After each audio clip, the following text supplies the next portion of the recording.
O Brasil é rico em plantas medicinais. Espalhados em nossos biomas, algumas espécies inclusive são utilizadas em receitas e indicações que passam de geração para geração. Mas será que ela realmente funciona para tratamento de doenças?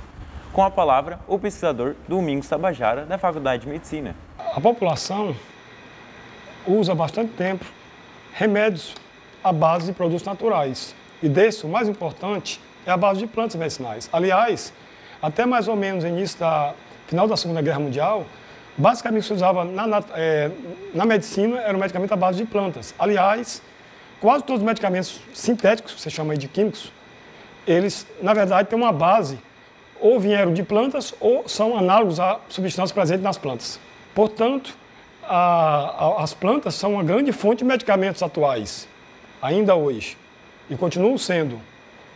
Então, o que a gente pode dizer com relação aos remédios caseiros é que eles são preparados, em geral, a partir de infusão, decocção ou maceração da planta, extraídos normalmente com água, e, portanto, eles costumam ter muito menos efeitos colaterais do que os remédios sintéticos, que são feitos normalmente por síntese em laboratório, e, portanto, podem apresentar, em geral, efeitos colaterais maiores do que os remédios caseiros, sem dúvida. Porque os remédios caseiros, em geral, são menos concentrados em termos de teor de substâncias e também tem uma certa analogia com aquilo que a gente utiliza, já que os medicamentos sintéticos não têm muita semelhança com aquilo que tem no nosso organismo.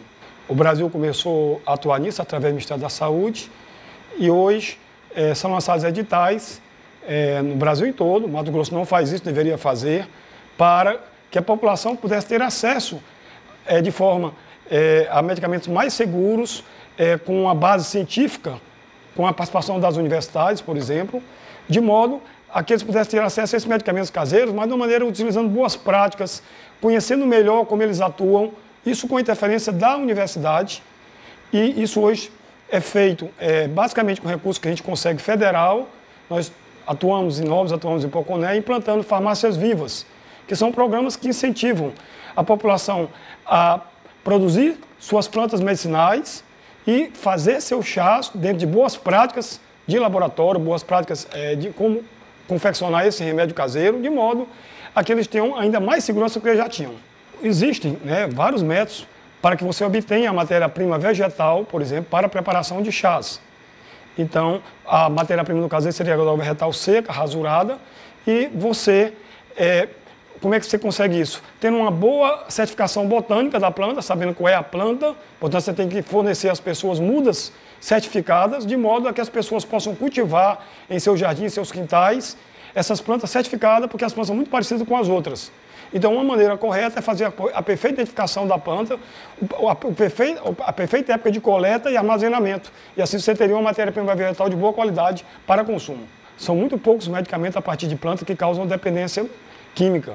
Mesmo a maconha, que agora, e as drogas como LSD e outras, é discutível. Por exemplo, você sabe que no caso da dependência, a maconha, a dependência dela é discutível, nós não sabemos ainda perfeitamente. Então hoje se tem um retorno muito grande a estudar aquilo que era considerado droga, hoje está sendo utilizado em benefício da população. A maconha medicinal, estão estudando a LSD para transtorno obsessivo compulsivo de personalidade. Então muitas substâncias que eram proibidas dos estudos no laboratório, agora voltam a ser estudadas no sentido de obter substâncias ou produtos que tenham benefício à comunidade.